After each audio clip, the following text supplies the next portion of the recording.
I nostri ingredienti: la rucola, il pomodoro datterino, le scaglie di mandorla, il tonno, il pomodoro datterino giallo, il basilico, prezzemolo e menta, il sale.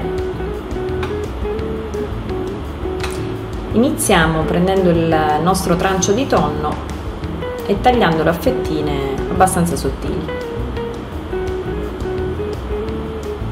Ci aiutiamo con un coltello ben affilato.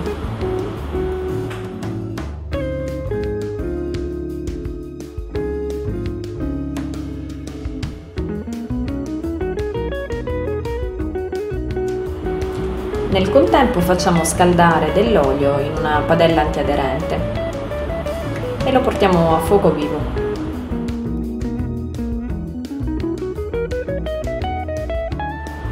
Tagliamo il nostro pomodoro datterino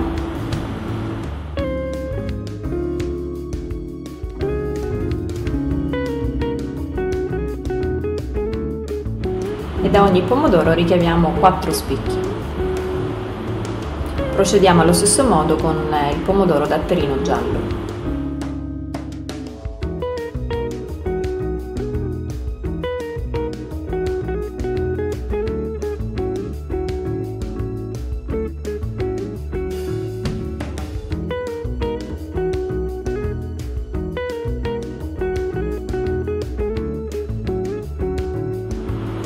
Appena l'olio è ben caldo, poniamo le nostre fette di tonno e facciamo in modo che debbano cuocere soltanto per 5 minuti, rigirando le fettine da un lato e dall'altro, in modo tale che il tonno rimanga comunque croccante.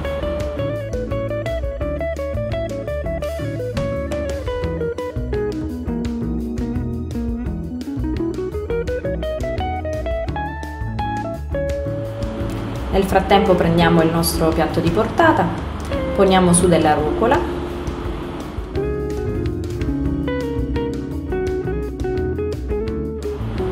aggiungiamo il pomodoro datterino sia rosso che giallo, prendiamo le fettine di tonno e le poniamo all'interno del nostro piatto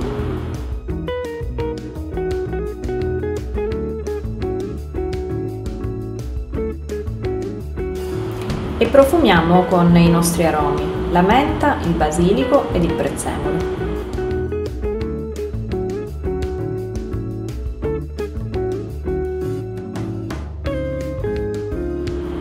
Li tagliamo sottili così che siano un decoro in più per il nostro piatto.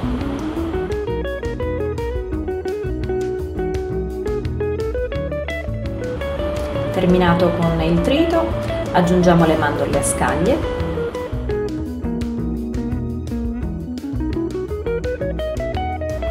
e decoriamo con foglie di prezzemolo e basilico, un filo d'olio